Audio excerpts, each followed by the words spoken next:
Welcome back to Radiology Rewired, and welcome to Season 2. This season, we're taking a deeper dive into the many dimensions of radiology, exploring different facets of the field through a range of perspectives.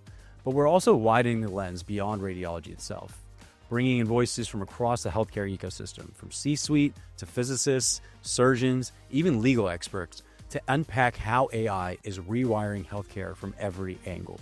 In today's episode, we're doing a deep dive on what it takes to actually implement AI as a radiologist and how better integration can start to connect radiologists more directly with the clinicians who depend on them. And then we'll zoom out. What this means as imaging volumes keep climbing, how teams keep up without burning out, and why the way we implement AI matters just as much as the technology itself. And there's no better conversation to have this with than Dr. Ryan Harvey. Dr. Harvey is a practicing radiologist and president at Radiology Associates of Florida, one of the largest practices with radiology partners. He leads clinical operations across a high-volume multi-site group while still reading cases on the front lines. He's lived the full evolution of AI in radiology, from early NLP tools to today's more integrated platform-based services, and has been directly involved in evaluating what actually alleviates the pressures facing radiology. He brings a grounded, real-world perspective on how AI is impacting radiologists day-to-day, how it's changing expectations and productivity, and how it's influencing everything from care coordination to patient perception. Dr. Ryan, thanks so much for joining me. This is a real privilege. I'm excited about this. So much has changed so fast in the last couple of years. I think all radiologists should sit at a table like this and just take it in for a minute, like pause and talk about what's happening, because working today is a lot different from working even just a few years ago. So lots to talk about. Yeah, absolutely. I mean, we were talking a little bit about stuff before, and you kind of entered the workforce in like 2013, 2014 time period. So you told me a great story, but just tell me a little bit about how you ended up here, what your career's been like. You've seen a lot of changes over the past 10 years. Yeah, maybe my sort of like elder millennial generation had the perfect place to stand to see technology transform radiology. When I interviewed for my job, it was with one of my still current partners, Dr. Lichtenstein. He was sitting in a reading room hanging a film on a light box. Next to him, there was a little microcassette dictaphone recorder that he would hand to somebody who would take it away and transcribe it and bring it back to him. So that was the ground floor for me in Radiology Associates of Florida. And then very soon as we scaled and got bigger, we obviously fully embraced PACS, voice recognition. Then, the next shoe to drop was integrated PACS across many hospitals. And most lately, and like I said, it's been very quickly changing, AI that touches everything. It's getting deeper and deeper integrated into the workflow. So I think I was telling you, it almost gives me whiplash to really wind back the clock 10 years. It's changed so much. Yeah, so talk me through that a little bit. I work in more of like the kind of larger academic center setting. So I think from my experience, our tools are very slowly adopted. They have to get kind of approved across the system. I think that, corporatized like medical groups like Rad Partners or bigger conglomerate groups have the ability to kind of implement this stuff a lot quicker and evaluate a lot faster. So take me through what kind of tools you guys are using. Yeah, sure. And it's interesting because I've seen it both ways. We weren't always a Rad Partners group. So there was a time when technology procurement and then trying to integrate it with the hospitals was kind of a big lift. So obviously the practice is huge. We're a scaled practice, 4,000 Rads or something if you count across the nation. That is not bona fides by itself. Like being big doesn't mean being good. One thing that being big has unlocked is innovation and implementation. So when there's a new tool that gets procured by our practice, we have a lot of people coming on site to help us use it, to integrate it with our hospitals. We don't have to solve those problems. Hopefully the person that's helping us with that has done it 1,000 times. And honestly, even before that step, it's gone through some silent validation. So I'll tell you about the tools we use, but what's nice about a lot of them is before we spend all this energy trying to use them, because honestly, as a radiologist, there's a cost to getting started with a new tool. Anything that touches your workflow and changes the way you've done things for years, it's a speed bump right at first before it pays dividends. So before we get to that point, there is very diligent sort of pre-deployment monitoring. We'll run an AI tool in the background silently. And let's say it's a tool that is supposed to aid in detection or interpretation. We'll compare its output to the ground truth, the radiologist reports. And only when it gets above that threshold where it's good enough that I don't have to triple and quadruple check it and it's going to speed me up, that's when it gets deployed. So that's where we were probably around 2022, 2023. Fast forward to now, we can go into detail on whatever you want, but we have language tools that touch report generation. We have measurement extraction tools that help us import measurements from pencil and paper worksheets without having to painstakingly, act like we were trained to do data entry and radiology residency. And then more recently, the multimodal tools. And this is where it, really feels like you're living in the future. Vision language models that, first are sophisticated enough to find individual diagnoses, and now are sophisticated enough to, and this is an investigational tool, it's pre-clearance, draft reports based on what it sees in entire images. So very exciting to see these models progress. Scale has been an advantage in turning them on. And, not just on the technology side, but, imagine you and your partners having these really powerful tools changing how you work. There's some help we need in actually implementing them, both among the radiologists. There's a lot of change management involved in anything that touches our workflow, but also with our partner hospitals. A radiology tool that lives on one computer is nice, but it's nothing like a radiology tool that integrates with, hospital A, hospital B, outpatient imaging center C. And, that's where having a larger footprint can kind of help in those implementation lifts. Yeah, makes sense. So are you guys all, for the hospitals that you're currently serving, are these tools like pretty much throughout all the hospitals now? Yeah, they are. That's, the tool, the environment that we deploy into is a cloud native environment. So what's nice about that is we don't have to ship a CD to every workstation and go through the Windows install wizard. It's, it gets turned on server side. And once the big integration is done with that hospital, once that hospital is on our radiology platform, adding a tool is just a matter of getting appropriate security clearances, making sure it's going to play safely with all the sensitive data it touches, and then it turns on. But like I said, the shipping and the IT integration, sometimes that's the easy part, the actual practice management angle, and teaching radiologists how to use it, because AI is not set it and forget it. These tools are sophisticated, and they require a sophisticated driver, a driver that knows what they can do, but what the limits of what they can do is. And it's not obvious out of the box. Anybody who's used ChatGPT knows that it's a revolutionary tool that can sometimes get it wrong. So that's an important part of it on the front end too. Yeah, absolutely. So you have all these things kind of getting gradually adopted into practice. What's been the change on the practice side for you guys? Have you guys noticed increased efficiencies, and how are people liking it? Yeah, it's interesting. I think our earliest tool was pre-LLM, so pre-ChatGPT style AI, pre-transformer model. It was a natural language processing tool that would look at our reports in real time and surface for us appropriate recommendations that an up-to-date radiologist would make based on the findings. For example, if we see an incidental thyroid nodule, that ubiquitous finding on a CAT scan, not all those need an ultrasound. It's waste for the patient. It's stress for the patient. Some of them probably deserve an ultrasound. There are evidence-based guidelines that tell us which bucket that thyroid nodule falls into. So this tool would understand that we saw one of these nodules, and it would surface us the right recommendation to make. And with a button, we could put it into our reports. So the first change we noticed was not really radiologist satisfaction. It was not even radiologist efficiency.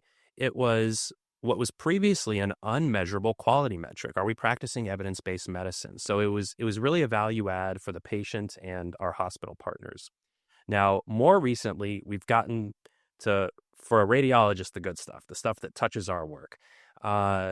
Some of the generative language tools that we use to generate reports, for example, We might speak casually to the computer in an ambient voice mode about what we see on the image, the way I would be describing to you what I saw on a brain MRI. Right. We were chatting about it, and there's no template there. I'm not navigating fields. I'm not trying to figure out how to fit my thoughts into discrete boxes. Yeah. Just putting the thoughts out there naturally, and then the AI does the work of synthesizing those into a template after the report is done. It's an inversion of the usual model where it's template first, then the ideas, and then a report. It's ideas first, don't worry about the template so much, then a report.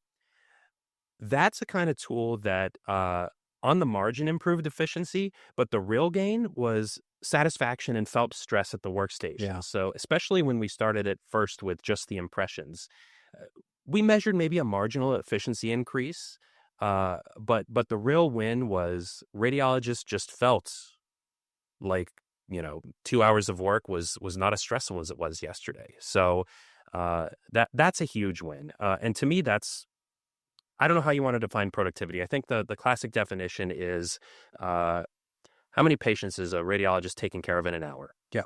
Output per time. Maybe another measure of productivity is output for input. And maybe there are other inputs besides time, like blood, sweat, and tears, stress, and lost sleep, and missed dinners, and staying late at the workstation. So, if a radiologist is getting even the same output, but with less blood, sweat, and tears, then that is an efficiency win in another way. So that was the first win, was less friction. Now, though, as we've really gotten into multimodal models, this is where the win is more truly affecting efficiency. What can a radiologist do in a given amount of time? So we're starting to be able to measure that. So you mentioned like templating and like this, ambient dictation. So just for our lay people listening in the audience, a lot of the times with radiology these days, we have these templated reports. So if you open up a chest x-ray, it'll have lungs, and then it'll have pleura, and it'll have bones. And next to it, it'll have a little section that basically has like certain common findings. So something like no consolidation, or no pleural effusion, no pneumothorax. So radiologists right now and these days, like, you'll get this template that pulls up, and you kind of sift through the template, and then you add things in as necessary. So what he's describing is kind of not having a template, and it's just basically you're just describing your findings, and it's creating that report for you. So it's really exciting for us because, I know I run into that issue all the time where I'm like, this process falls into like kind of two buckets, and I kind of want to just delete the whole template and just like free dictate. But again, it just takes more time. So hearing that you can make these just like observations and how that actually affects like the workflow for things is really exciting, because burnout is like pretty high in radiology right now. It is. We need all our neurons pointed at being a doctor, making diagnoses, helping our partner physicians, and helping these patients. But the truth is, a radiologist right now is not just a physician. We are a word processor. We are sometimes a data entry specialist. We are very often a pixel hunter, looking for the bright dot in the lung field, for example, to find that small lung nodule. And we spend mental clock cycles on that. And that the value they add, if there's technology that can safely and effectively do it for us, I question if that's the value we need to add. Like, I would love it if I could design a machine that could help me with the data entry. And that's exactly what AI is doing for us now. So I want to spend more of my time in the intellectual sphere of in context with the patient's history and their presentation. What is this telling me? And what useful can I tell the physician that sent this patient here? And if I could spend 99% of my time on that, then I think the phrase that gets tossed about is we're practicing at the top of our license. Yeah. We're, that's medicine in the imaging lens, really. And a lot of these tools have, I think, helped foster some communication between radiologists and clinicians. I think we've kind of fallen out of favor with some clinicians because a lot of us are remote, or, you're kind of just grinding through studies. And, I think that the value of the radiologist back in the day as more of a clinical investigator providing like insight in person was really valuable back in the day. And I think we've moved away from that. But I'm starting to see this shift, with some of the tools that, there's live consult systems where you can go through imaging with the clinician live and things like that. Have you guys had any tools like that, or have these like improvements in efficiency led to better communication for you? Yeah, we need to lean into that, and yes, we've dabbled in that area for sure. Care coordination, connecting the radiologists to the physicians that are depending on us. I think there's a latent anxiety among radiologists that as the technology becomes more powerful, the human radiologist might regress from the care loop, and I think that's one of the let's call it controversial conversations or crises even in the specialty. What does it mean to be an AI-empowered radiologist? Well, to the extent that AI can bring radiologists more context, meaning the patient history, their labs, their prior imaging reports, more context than we've ever had at our fingertips before, and can connect us more closely than ever before and more quickly than ever before to the physicians that order the exams, we're not regressing from the loop. We are becoming more central in it. So I think embracing AI technologies, especially integrated technologies, models that are state-of-the-art and frontier quality are great, but if they're not integrated and they don't have agency onto autonomy, we're leaving value on the table. If we have AI that lets us deliver care directly to those patients more quickly and communicate with our referring physicians more quickly, then we really have added value and we're more central in care. I mean, stroke and pulmonary embolism are two domains already where time really matters, and we already have some live tools at the workstation that alert me as a radiologist that there are some stat findings on this exam and have likely already sent some pages to the neurovascular team that's going to cure that stroke. So care coordination and integration is probably the biggest lift in my opinion. These models are getting better and better, but maybe it's a tougher problem, or maybe it's lower hanging fruit to integrate the tools we have to be visible and active and have agency across what are historically disconnected systems. PACS, our viewing system, RIS, our information system, the electronic medical record where the patient's medical chart life lives, and then all the systems, not to mention that our consultants might be using. So one example is moving away from stroke and pulmonary embolism. One communication tool that we've tried was a mobile app that connected the radiologist to the emergency department. So there would be ER physicians who'd have a mobile app on their phone, and that mobile app let them see when an exam was being worked on by the radiologist, when the result was ready, and if the physician, the ER physician, was particularly worried about a patient, there'd be a button they could push that would flag the case and bump it up on our work list. So those are the kind of ways to shorten the loop and the distance that's been increasing between the radiologist and the consulting physician, and I think we need to lean into that as a specialty. Docs are not coming to the radiology department anymore to do X-ray rounds. Yeah. That was a great, didactic chance to really get heads together and do problem solving. But with PACS and remote technology and the internet, it's allowed us to widen the distance between the other physicians in healthcare and what radiologists do. Interestingly, it's going to be technology, I think, that closes the loop a little tighter. So it's exciting and very formative, but I think that's the next generation is integrated AI tools. Yeah. And just, speaking on that, I think there's, like you brought up, there's been uncomfortable conversations between it, like basically how our role is going to change in medicine. I know that I get a lot of questions on social media from medical students about, is this field going to be changed completely? Like, is it worth applying to and things like that? What are you saying to medical students these days? I mean, you guys are right on the front. You're testing out the newest model. So I want to hear kind of your take on all this stuff and how you see things progressing. Yeah. And let's state it plainly. The question is radiology a job worth pursuing when AI is starting to touch just about everything we do? Are we ripe for replacement? I think in 100 years, I honestly don't know. I'm not a futurist what it's going to look like. I don't know what being a doctor is going to look like in 50 years. Right now, if you are a medical student trying to decide on a specialty, I not only think that AI is an advantage for you, this is a great time to grab the wheel and use it, because you're going to be empowered as a radiologist using AI compared to, let's say, the last gen radiologist. The new radiology will not be isolated in the reading room. making observations based on a clinical context that is often just 2 words at best at times.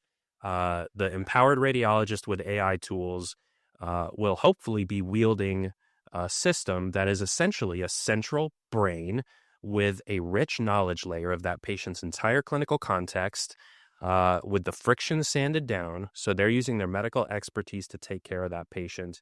And what does that mean? I mean, I think ultimately what the question is, I mean, this sounds great and it's interesting, but is this going to be a viable living for me as a physician? I've got to do something that society needs. Does society need me?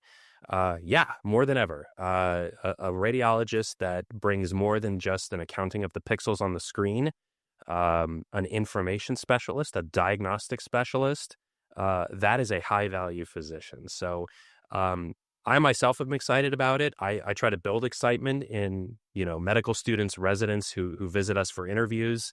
And I think it's still, and for my foreseeable future on the horizon that I can see, a very worthy field that AI is helping. And you know what? Honestly, we have to face something. Society expects it of our specialty. Healthcare is too scarce, not accessible enough, and there's always better outcomes we could achieve. If AI unlocks that, then we've got to do it.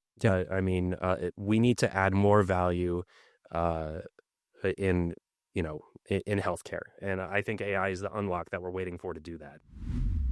The future of radiology isn't more tools; it's the right tools connected. You may know Rapid AI from Stroke, but the platform has evolved. Today, Rapid AI is a full-body enterprise solution built to support imaging teams across the enterprise. And at the center of it is Navigator Pro, a radiology workspace unlike anything else on the market. Navigator Pro prioritizes your work list, surfaces AI outputs right where you need them, and generates reports automatically, all within the systems and workflows your team already uses. No new logins, no new context switching, just a smarter way to work. But here's what makes it especially compelling. Navigator Pro connects radiology to the broader care team, putting radiologists in a more central role in patient care decisions, not just reading images, but driving outcomes. Find out how Rapid AI can restore your mental energy and raise the profile of radiology at rapidai.com. There's a huge shortage of radiologists right now. We were talking about it before the interview, but our lists are constantly backed up and have these crazy fluctuations. And it seems like there's never been, more of a need for radiologists now. And yet people are like, I don't want to do that. I don't want to, and it's like your job market's getting better. It's the best it's ever been. Your job opportunities, like the way you can set up your practice and the way you can work have been better than ever because you are in such high demand. And I think people just see that demand is just catapulting in like in the near future with all these in my opinion, sometimes sensational headlines, and just to garner attention. And we all know about this AI bubble just to try to get the funds going, And I feel like it's a very nuanced discussion because, you have this thing that's going to help speed up the process and help us make better decisions and be more efficient. But I mean, what about all the new developments on the side of just interpretation, like speeding up protocols and speeding up screening protocols and improved access and portable imaging units and all these kind of things that are being developed? Like, if we talk about imaging explosion now, what's going to happen in 10 years? Like, how many images are we doing then? Everyone's going to get a screening brain MRI for whatever, or screening some kind of study. And there's just going to be this huge influx of imaging because face it, we've moved on from the physical exam and we're just taking pictures now. Yeah, that's right. I mean, I'm not a macro economist, and I would hesitate to really put my nickel down on a forecast. But here, since you brought it up, here's my forecast. All right, I love it. Wind the clock forward. Radiology volume increases more than it has. Even the patients already getting taken care of by radiologists, we do have a backlog. We can do better on timeliness. We can do better on outcomes. We can definitely do better on cost. I think all of those will improve first. So yes, I think it'll cost less, hopefully, for a patient to get a CT scan if we find efficiencies in new AI technology. So I think that access and cost will go down for patients, but the balance of work that is on the radiologist's plate will go up. Oh. Now, that might sound stressful to a radiologist, but I think that the volume of work that a radiologist does doesn't mean that the amount of stress or the amount of hours that a radiologist has to commit to do that work has to go up. The promise of AI is, as we need to, we'll be able to take care of more patients safely, more efficiently, with less friction and drudgery, honestly, perhaps at a more accessible cost and timeliness for the patient. But because our volume will outpace that, the radiologist will still be gainfully employed and rewarded for the value that this technology will add. So that is my own opinion and my own forecast, but I'm bullish on radiology. And if it makes anybody feel better who's worried about how AI will quote unquote disrupt radiology, there is a lot of slack to be picked up. If AI does make us more efficient, does it mean right away we need fewer radiologists? I don't think so. There are a lot of unread exams that need to get read, and an efficiency gain would be more than welcome and is not going to put pressure on the workforce right away. I mean, it kind of gives you a gut check when every once in a while someone counts up how many scans are done and how many trainees are coming out of training. And then it's even more of a gut check when someone counts up how many radiologists are likely to exit the healthcare system in the next decade. The demographic curve is not in favor of a boundless supply of radiology experts interpreting images. So, I think that this particular time is bullish for radiologists, and I think that AI is a useful boon to what is otherwise becoming a scary shortage. And I don't want to have a work list that's getting longer. I'm leaning in to get that down. Yeah, and I think that your point about, your people in practice really feeling less mental fatigue when having the same day and reading similar volumes is, of course, really encouraging because, I mean, like you're saying, the way I see it, it's like you could almost see this as we're heading toward almost like more golden age of radiology again. Like the golden age is past, I guess. Those like in the 80s, and we talk about that stuff, whether reading like golden age, 10 studies a day, and just living the life, all perseverating over one X-ray. Those were the days, but we're good at X-rays back in the golden age. And in fluoroscopy, those guys are wizards in there. I'm not nearly as good as fluoroscopy as the people who taught me.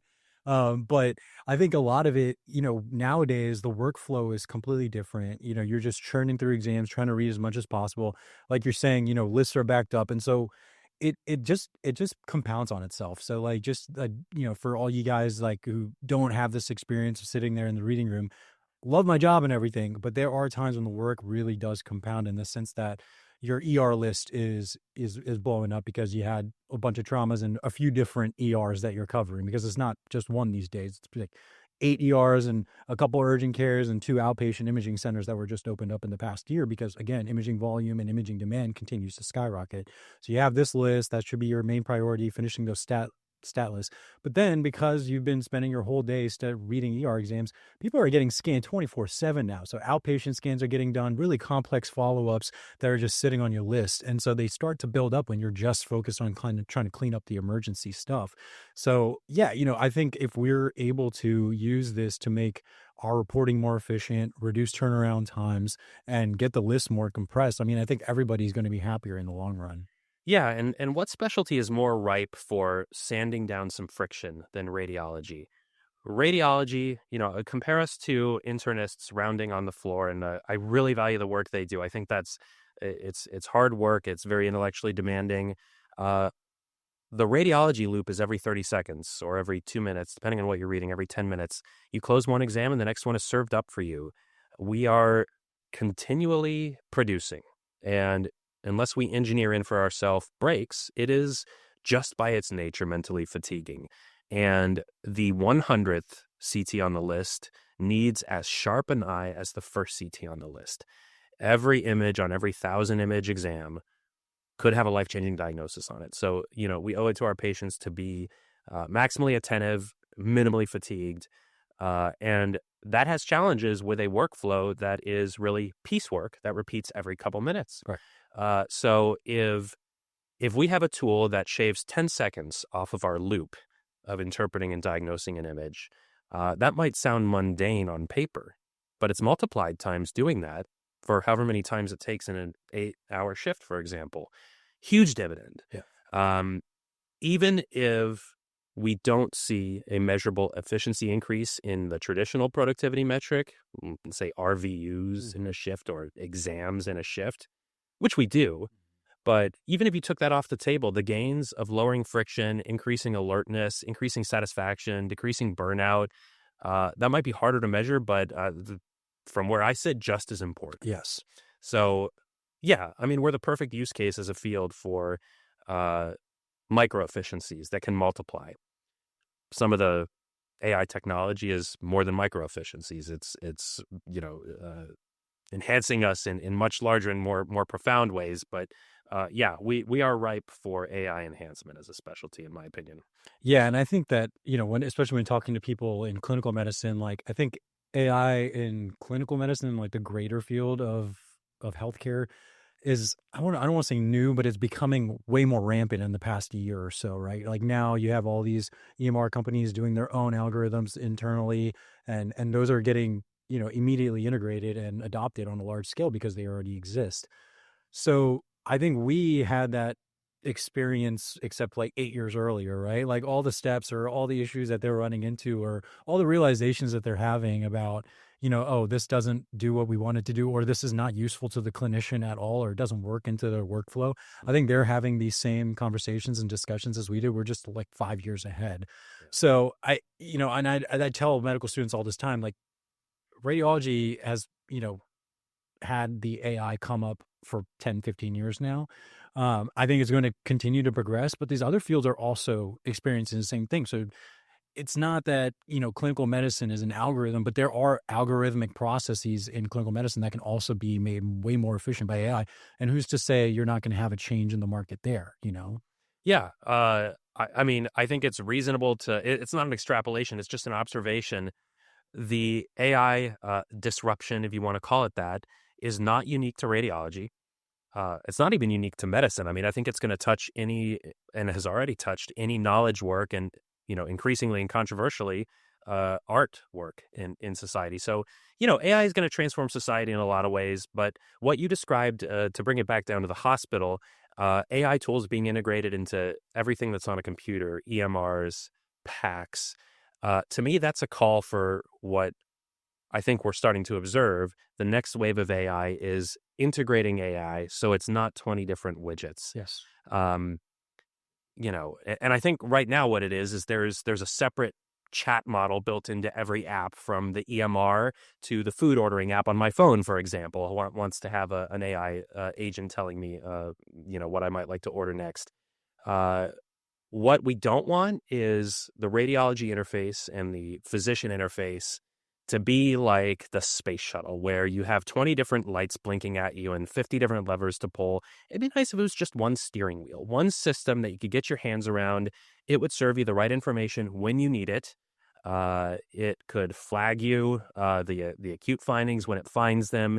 It could extract the data entry tasks out of your hands and put them right in your report. It could take the template out of your brain and just do it on the back end, so you can just talk to it. And it all works as one system. Integration also solves the downstream problem of how do you get the AIs to talk to each other? How do you get your language model to interact with your vision model? How do you get your vision model to not just tell you what it sees in text, but to show you what it sees overlaid over an image? So that's the brass ring, is AI that's not only capable on the model level, but that is agentic and integrated at the systems level. And the way you described it right now is kind of the lived experience where we are. A bunch of layers on top of each other that don't necessarily communicate. And it's the big investments in platforms. And, my practice is party to that. Mosaic is a radiology AI native platform that is aimed directly at answering that noise and turning it into something that sounds more like music. And I know there are other entrants that have platforms just like that. That's what's going to move the needle. That's what's going to make it feel less stressful, because the worst implementation of AI for a radiologist is an implementation that just feels like the treadmill's going faster and you're running faster. Yeah, you're doing more, but you're not really going anywhere. So fortunately, I think that we are about to crest that wave of model integration, not just model capability. What have been the biggest like pushbacks that you've received or your group has dealt with all this AI adoption? Yeah, interestingly, they haven't been the biggest ones aren't technical. Uh, by the time a model touches a radiologist, it's been through the technical filters. It's been through these safety filters. If it's ready for clinical use, it's been through regulatory review. So they're not technical. They are often, they're in the leadership or management domain of change management. So let me give you an example. Radiologists are experts and are very proud of our output. Our output, the physical form of it, is a report. It's a few paragraphs, an organized report in language that we select. Generative AI can unburden the radiologist from producing a report that has a specific form or specific words or specific language, and it can let the radiologist just give their ideas, and then an AI tool can actually put words, precise words to them. Well, that's not the best for every radiologist. Some radiologists are quite possessive of the language, the precise language that they want to invoke in a report. So there's a bit of a psychological shift that radiologists are undergoing as they're moving from traditional last-gen practice to AI unlocked, enhanced next-gen practice. It is not just moving from a 4-cylinder to a 6-cylinder car. It's changing the mental loop of reading a case, and any change has friction. There's no frictionless change. So the biggest issues with deploying at scale have been around how do you set up everybody for success? I mean, we were talking about scale earlier. That's one more domain where scale helps. We didn't just install the package and say, have fun, rads. Yeah. We had the developers themselves come on site, sit on Teams meetings with us, sit behind the workstation, watch what we do, show us how to succeed, show us new best practices that we would otherwise have to just find through trial and error in creating this new style of reports. And that there's no law of physics that says that happens automatically. So those are the kind of human embodied frictions that we see with the new technology. There's institutional and regulatory friction that can be a challenge. AI technology has its own challenges from a security perspective and a data security perspective, cybersecurity. We have to make sure that protected health information doesn't leak somewhere where it's going to put somebody's lab results in a random ChatGPT query one day. So there has to be guardrails around that. And then, as we've already discussed, the integration question is friction. It's one thing to integrate among a holistic radiology platform, but to integrate those tools with external platforms like EMRs, that requires cooperation, and that's another friction piece. So yeah, won't sugarcoat it. These great technological tools, there's still a lot of work to be done to actually, after the switch is flipped, to make them effective, as they're designed. My assumption is that it's typically the older, more seasoned radiologists that have a little bit more reservation. Yeah, interesting assumption. There is a cohort of radiologists who struggle with change because their wires are just soldered in. They've done it this way forever. But there are just as many of seasoned, experienced rads that love the unburdening that some of this technology does. On the other hand, I'll give you an example. We have a few younger rads who are extremely tech savvy. They have already tuned some of our legacy tools to work really efficiently. They've, incorporated scripting tools to make our voice recognition software do exactly what they want. And they've created this whole individual, hastily put together system that works for them. Well, this system disrupts that. The new AI systems, generative AI, it doesn't require so much building and deliberate construction and deliberate consideration. It's supposed to just work based on natural inputs. So that's a change for them too. So in some ways, it's bimodal. We have the experienced rads who are going to have to learn new tricks, and we have some very tech savvy rads who they're moving to another tech savvy solution that clashes with what they're using now. So you can't. I don't think you can just predict what the response is going to be in a big cohort just based on demographics. I think you can predict that the management and the deployment, the change management will have to be very deliberate, and practices that do it right are going to invest very highly and very deliberately on the front end. They're going to front load the communication, the training, and most importantly, the feedback loop. I'll share one more example of where I think, being in a big practice has helped me personally, at least my experience with these tools. The traditional way that software improves that we use as radiologists is we make feature requests that hopefully will eventually filter their way up to the developers of this software, which are third parties. We hope that our requests will make it into their changelog for a future release. And then we will wait and hope that a year from now, when the next 2.0 update comes out for a piece of software, that the new feature we want will appear. With internally developed tools, the feedback loop there's really no time or distance there at all. The dev team and the radiologists who are on the front line, they're in the same meetings. They have each other's cell phone numbers and email addresses, and the iteration is very rapid and unconstrained by, the usual extramural bureaucracy that you can run into. So change management is just as important as the technological expertise in getting these things to ultimately move the needle for RADs and patients, I think. So you talked about how, you have increases in efficiency, kind of improved burnout in the group.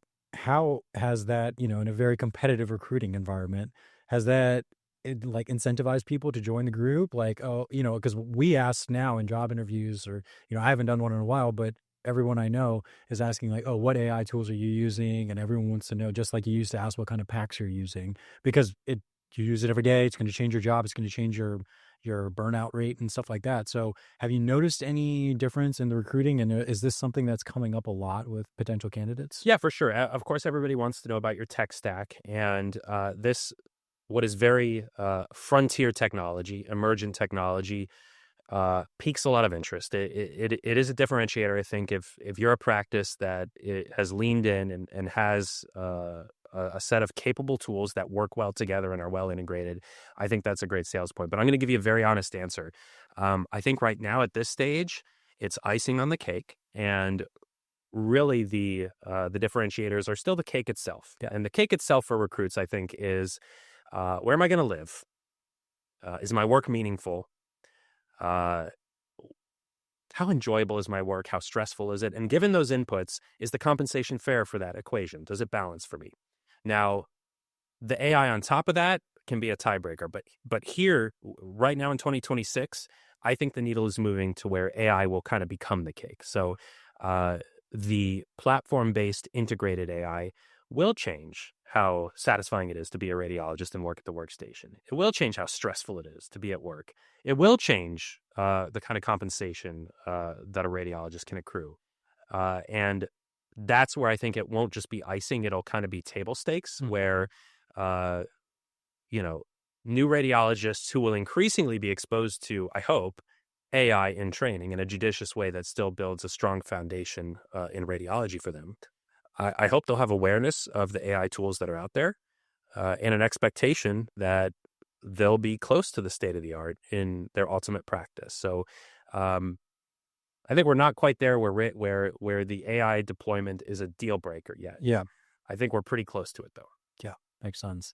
And you touched on trainees, and we talked a little bit about medical student kind of reservations these days, even though, we have this kind of stagnant pipeline of radiologists every year. With all these new AI tools, when you're getting auto-populated reports, flagged findings, are you concerned about the future radiologists' baseline understanding of all this stuff? Because if you have all these assistive tools, how good is your interpretation if you don't have them going to be? And if something goes wrong, what happens then? I think that's always my question is the fallback there. Who's your fallback guy if your outputs are wrong, if no one knows what they're doing? Yeah. If the AI server decides to die Saturday night at 2 a.m. and your resident is covering the ER, what happens then? So there definitely is a wrong way to integrate AI into education. It can be a crutch. And you could train a fleet of radiologists who are AI operators without the fundamental knowledge. I don't think that's going to be meaningfully how residency programs incorporate AI. It's something that my own practice, who staffs the University of South Florida, are on the precipice of really carefully considering now, because our AI deployment is now the frontier of our deployment is now going to start touching our training environments. AI absolutely needs to be part of education. Think of it like a new modality to artificially excise it from the radiology process in the name of training a good fundamental medical skill in radiologists will serve the underlying medical skill of radiology, but it will be a disservice for that rad who will have to use AI tools when they graduate. So it has to be integrated. Like a new modality, AI literacy needs to be not an elective. It needs to be mandatory so that the new radiologist will know what these tools can do, but also know what they can't exactly do. But it cannot be a shortcut for building interpretative skills, building detection skills, and there will have to be mechanisms to preserve those, whether that's gating certain tools at certain levels of the residency so that you don't have Gen AI vision tools, for example, right, as a first year rad one. And this deserves much longer than a pithy answer. It has to be very carefully considered, and it could be done wrong, but I have faith that the academic institutions are going to take it very seriously and also give it the diligence that it requires and the attention it requires. We can't shut our eyes to it. It's a great question, though. Yeah, I mean, I think about it as just kind of setting up, the way we used to learn in radiology residency is like you dictate the exam, the attending is in the background, and then they basically go over the exam with you, or at least they change your report, and then you're able to look at that to see what the ground truth is, what they thought. So then the concern becomes like if you already have your answers at the back of the page, like what's the resident really doing? They can just scroll 2 more slices and be like, oh, it's negative. Like, so we really need to be able to have them work just on the raw values alone and then use AI to almost verify their outputs or something like that is what I was thinking to maintain that sense of training. Exactly. Those are exactly the kind of things we'll have to consider. But I also think we could acknowledge that what they're going to learn in practice is going to change. If I had to guess, for example, I think that developing very rigid search patterns to detect the pixels that are out of place in an X-ray, I think that maybe that will occupy a smaller mind share in education for AI-powered radiologists. But they'll also have to learn something that you and I did not have to learn, and that's if you have more clinical context than just a one-liner patient history, can you give a better differential diagnosis and recommendation? If you have at your fingertips lab results, consult notes, which you will in platform-based AI, which you do now in platform-based AI,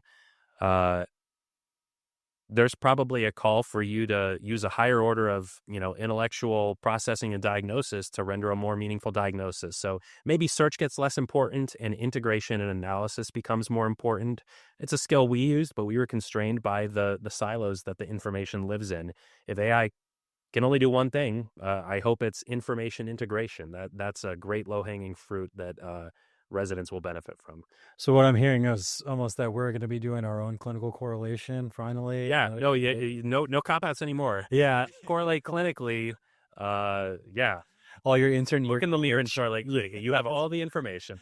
Yeah, no, that sounds really exciting. And I think like we were talking about earlier, then it does like, it's just this weird balance, right? You have like this side almost deflating radiologists and you have these articles and this new CEO talking about stuff. And then you have other sides of it where you're like, oh, well, we have this new tool that lets me communicate with clinicians more often. And now I can, say what I really think over like the video and be like, I think it's way less likely this.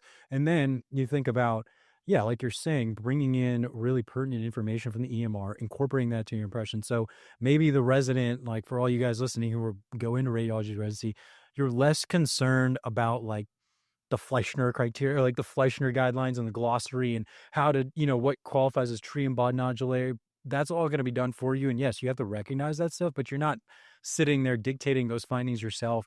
But what you will have to be better in is taking context and using your intern year knowledge and then taking those findings and really integrating it into the clinical picture. Like you're saying, I think then your impressions could change dramatically, right? Because you're like, based on this, not just the radiology imaging, like based on the labs and the fact that they had cancer 12 years ago and, they got seen by an outside hospital, like, but all that stuff can be pulled in now and it's going to be ready for your review. Because right now our workflow is, if I want to find out more about the patient, I have to pull up the chart, click through notes, sift through notes. If I want to know about this biopsy, I have to click pathology, find the date. All these different things take time, and they, significantly reduce the efficiency and lead to burnout too, if you want to make that really, really nuanced judgment in your impression. So having that at your fingertips, I think, is really exciting. It's very exciting. And I think the radiologists who kind of see that where the field is going have every reason to be optimistic, and I think that's what it's going to look like. And I think a radiologist that pictures radiology within the narrow boundaries of how it's practiced today, or honestly yesterday, where we don't know too much about the patient except what we see in black and white here on the screen. We're going to tell you exactly what we see and deliver our report to you, and now it's a you problem. Yeah. That kind of model of radiology, I think there is some anxiety about what is the value proposition for that kind of radiology when there's so much information integration and AI enhancement. So yeah, I see it exactly like you stated. 3D reconstruction has become essential to modern imaging, but the process is still slow, manual, and fragmented. Techs spend valuable time recreating reconstructions, outsourcing information to labs, and they introduce delays and inconsistencies, and radiologists are left waiting for the information they need. There's a much better way to do things. Lumina 3D from Rapid AI fully automates high-quality reconstruction of the head and neck, eliminating the manual burden on your team and the unpredictability of outside labs. Consistent outputs are proven to reduce reconstruction time by more than 24 minutes and enhance radiologists' diagnostic accuracy. Lumina 3D gives imaging teams better results delivered to their workstations without the wait or the variability. Learn more at rapidai.com. Do you see the demand for screening populations and stuff, like your screening exams? Do you see that, catapulting up into the air like in the next few years based on just, shorter imaging times, maybe dose reduction protocols, like you're able to get lung cancer screening with like the dose of an x-ray now, and you have better communication and outreach programs, and you're going to get your reminder from an AI prompt that your CT chest scan is coming up. Like, how do you see that stuff transitioning in the future? Yeah, I mean, we can feel those forces already. Some of them are ahead of the evidence, like whole body MRI screening, for example. Screening is upon us, whether we like it or not. But what's going to make it cost effective and evidence based? Yes, shorter imaging times, lower radiation doses, machine learning based MRI acceleration protocols. That's all going to make a screening MRI a little more feasible as a conversation to have from a cost benefit perspective. And exactly, even with established protocols like lung cancer screening, I think the arrow of progress is more inclusive screening. I think that the guideline changes have favored screening more and earlier, even in the non-imaging modalities like colonoscopy, screening earlier. So I think you're right on the money that that's a trend we're going to see, and it's going to be enhanced by all these AI accelerations on the imaging acquisition side, but also on the patient notification side. Yeah.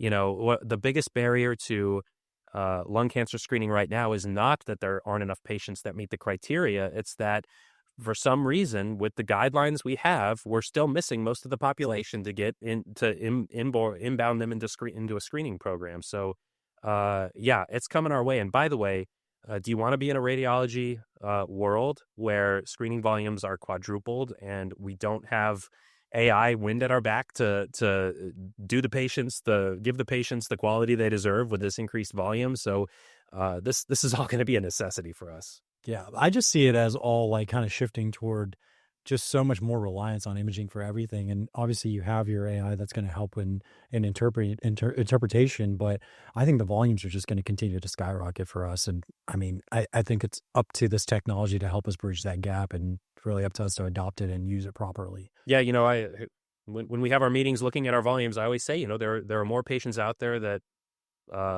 need to be taken care of than we can take care of. We would love to partner with every hospital in the state we could, but we can't. There's a real, I think, honorable mission behind unlocking new efficiencies in radiology. Access to care is not where it should be. And, if we can improve that with these technological unlocks, then good on us. I think it's part of our mission, honestly. You mentioned screening MRI. I got to get your take on some of these private companies that are doing it. I'm sure you heard there was a recent lawsuit affiliated with one of these where a pretty high grade stenosis or narrowing in the carotid was, I guess, somewhat visible on MR. Everyone knows that it's not like tailored to look at that in particular, but now this company is getting, sued and everything like that because it was a patient had a huge stroke just a few months later. What is your kind of take on all that, and how do you feel about this space? Yeah, I mean, I try to stick to the evidence. We do whole body MRI protocols for some established use cases, not generally screening for healthy population per se, but right now screening for patients with certain syndromes that might make them more prone to have cancers. But I think there's a real and valid conversation about general whole body screening. Yes, we can see a lot more. We have the technology, and pretty soon it'll be cheaper to do it as it progresses. In radiology, though, we are so acutely aware of the externalities and the cost of seeing stuff that ultimately doesn't matter. Interminable workups for tiny pancreatic cysts every 2 years for the next 20 years, biopsies that have a non-zero risk of morbidity and harm to a patient for, a thyroid nodule that, might harbor some misbehaving cells, but might just stay put for the rest of the patient's life. So that's a question that has gotten ahead of the science because it's available to consumers. Yes.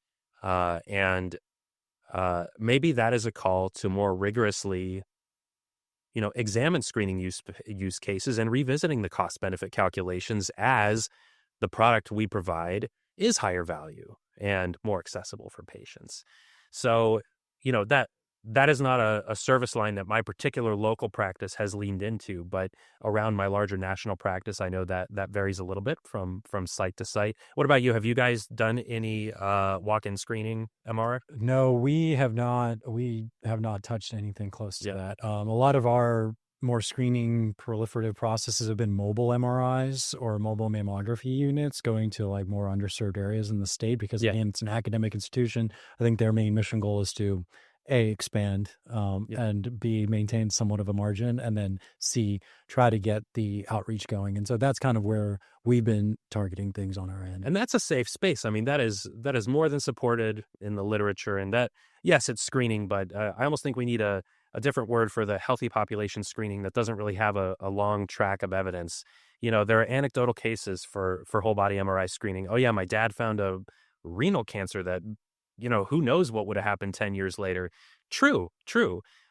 Individuals make decisions based on, their individual outlooks. Individuals don't see themselves as a small N in a large N population. So, the consumers in the market is really driving this more than, the ivory towers and careful research. So we'll see what happens when the research catches up. Yeah, and I think like you brought up, the whole incidental finding type thing leading to a very long and prolonged workup. I think some people, when they read about these new technologies and stuff, they don't think about that side of things where, like you're saying, we see this stuff all the time. We call them incidentalomas, meaning like there's a little thing there. It's probably nothing. We accidentally found it. Yeah, we accidentally found it. And like we've all done dictated those scans from the ER where they're looking for something in particular. It's, an older patient, hasn't been seen by a doctor in 10 years. And then we find everything, every little thing, and your list of follow-up items is 10 items long. So I think there's a great side where you're talking about, you find that renal cell carcinoma, but then the other side is, what about all this other stuff you're seeing? And then I think the biggest thing with this whole lawsuit that's going on is I think it's showing the need for transparency between the corporation and the consumer, and being very explicit about what this can and can't do. And if they're able to do that and show that this works in certain modalities, that's great. But this whole catch-all kind of scan stuff, I think that's where the misinterpretation occurs for the public. Yeah. I haven't done research in this area, but I tend to believe there are probably some more corners of useful screening that will end up having some validation. I think we need to have the conversation and have a lot of diligent research there. I also think that the more sophisticated our technology gets, the more we can scare people with what we find, it is true. When people look in the mirror in the morning and they're getting just a judge of like, how do I look today? How's my health? It's going to be a lot different if we have on-demand, full body, like see inside yourself. Do you want to see what your pancreas looks like today? How would you like a look through your colon? I mean, it's a brave new world. Yeah, for sure. So in my experience, and you've talked about this word platform and integration. I wanted to delve a little bit deeper for our audience in terms of like what that exactly means. We talked a little bit about how in the past we've been doing single point solutions for radiology, where you have this app that's looking at this specific thing, and we'll run it in the background. Then we'll get this app to look at this specific things, and you end up having a lot of like segmented outputs, different things to check, and like you mentioned, like different little messenger systems within the app. So it just feels very not connected, and I think that has also led to reduced adoption of some of those solutions. So can you tell me about like what exactly a platform is, and what you guys are doing over there that's a little bit different than what we've been doing so far traditionally? Yeah. So to describe how I define a platform, let me describe the opposite case of like you said it, 4 or 5 different, let's say, AI tools from different vendors.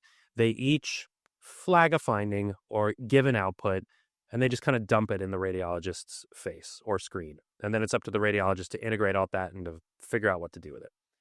A platform is ideally single sign-on. So ideally, when I sign on to my workstation, all of my tools I've signed into. The tools aren't operating in a silo. So a vision-empowered tool directly inputs input to a language-powered tool and changes what appears in my report, rather than a vision-powered tool just showing me a flag and then waiting for me to make the appropriate changes in my report. Let's go one dimension more sophisticated. Language and vision tools that talk to each other but can orchestrate my workflow.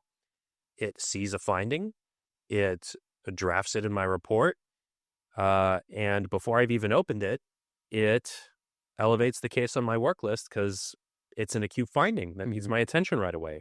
So orchestration level of agency, not possible if all these tools are separate, siloed products with separate, siloed outputs.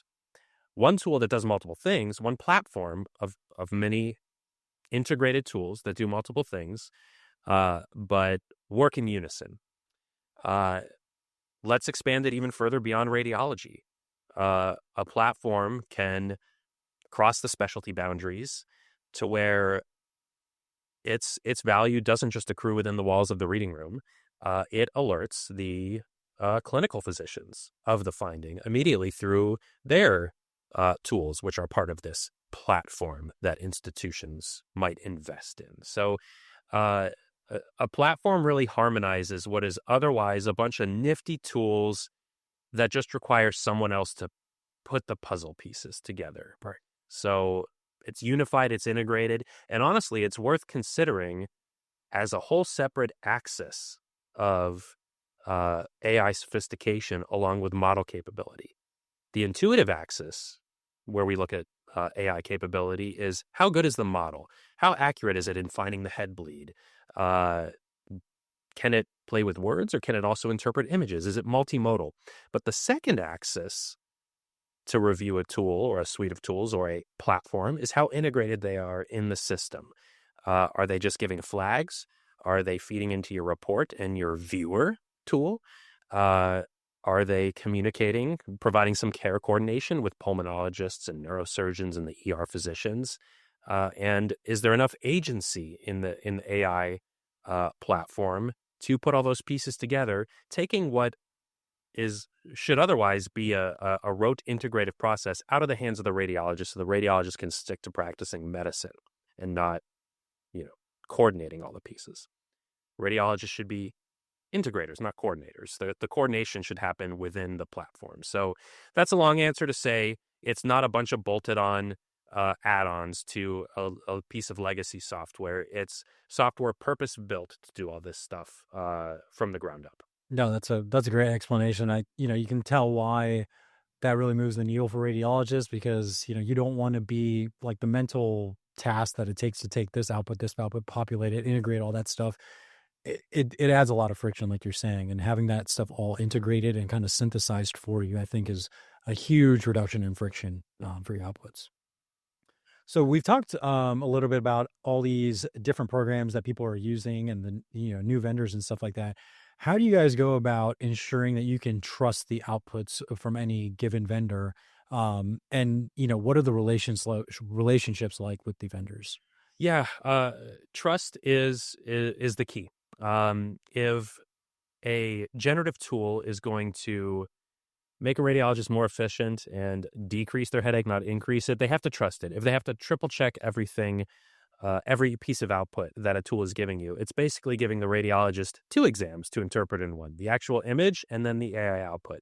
And trust is a challenge with, transformer-based generative AI, because those are not algorithms. Those are very sophisticated neural networks that produce output that might be deterministic, but it is not predictable. So if an AI, for example, thinks that a patient has heart failure based on a chest X-ray, it might not be able to point an arrow at exactly why it thinks there's heart failure on a chest X-ray. It might be very accurate at making that call, but if you want to ask it, why do you think that? Explainability of AI is not necessarily automatic. So there has to be a lot of effort into transparency in AI so that AI can explain why it thinks what it does. It's also true that an AI tool that has gone through FDA review and hopefully has some studies and some pre-market data on its performance characteristics, that's not enough for the lifetime of that AI tool. AI tools over time, let's fast forward a year, they're going to drift because they were trained on a certain set of images, and a year from now, maybe imaging technology has improved a little bit and images start to look a little different. Is that AI model going to perform precisely the same on, a data set that's not perfectly generalizable from its training set?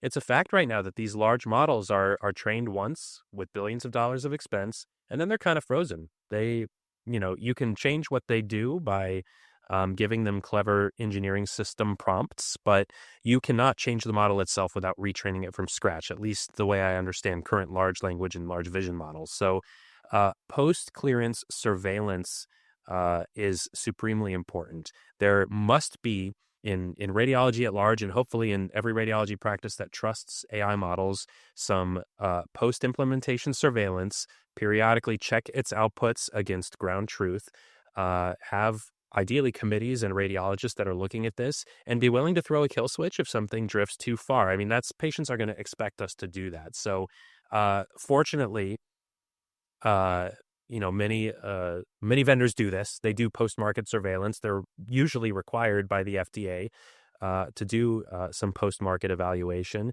And in fact, radiologists have been instrumental in advocacy efforts to make sure that the FDA keeps those guardrails where they need to be. Radiologists need to be involved. If there's going to be tools that are autonomous, boy, there better be really great post-market data continuously that proves the trust. So governance is a great question, and it's why using these tools is not like downloading Microsoft Word and then using it for 10 years. As the population changes or drifts, so may the model performance. So trust is not automatic. It has to be earned, and it takes diligent work to do it. Yeah, and I know even from my understanding from some of the testing when you're even initially training data, I know in several algorithms, something deployed on the West Coast, they apply to patients in Florida, and different outputs, different results, different scanner types, different population, so I think that's something that they've just realized how you just need more and more data to accumulate. But you're saying, just because something's FDA cleared doesn't mean it's good to go, right? No, I mean, it's... And there have been very smart position papers put together by some of our society guilds, ACR, RSNA, and some other guilds put a joint one together. And it does take monitoring, perhaps just as diligent as FDA clearance. I dare say that the on-the-ground post-FDA data, let's take Rad Partners, who has 4,000 radiologists, 50 million exams a year, or something like that. That is a lot of data points to use to validate an AI tool, far greater than the number of data points that were used to initially get that tool approved. So we need to do this as a specialty together. I mean, when a tool is released, in radiology at large, those data points need to be constantly monitored for performance and drift. And if we don't do maximum effort there, we're not going to have transparency and trust from patients, and just as important from radiologists who are going to need to trust this stuff. I mean, if you had a self-driving car, would you just trust the brochure that you can go to sleep and let it, drive on the highway? I mean, you're gonna need to see some real convincing and continuous monitoring of those promises. Yeah, absolutely. So, Dr. Harvey, this has been so eye-opening for me. As someone in like the more academic radiology sphere, we dived deep into the reading room and radiology AI. And I was able to actually see, what the newest AI looks like on the larger scale. You come from a very unique practice where you guys have 4,000 radiologists across the country, and you're working for this corporation that is able to adopt these at scale and test these at scale. So I think you have probably the most like up-to-date version of what is actually happening now at the most kind of like the pinnacle of AI. And it's really eye-opening for me to hear about this, and I'm sure our audience loved it too. So I just wanted to thank you so much for coming in. Really appreciate it. Thanks a million. Yeah, I'm glad we had this conversation. Everybody talks about the headwinds in radiology. We need a tailwind, need to catch a break, and this kind of technology is a great tailwind. I really enjoyed talking to you about it. Yeah, thanks.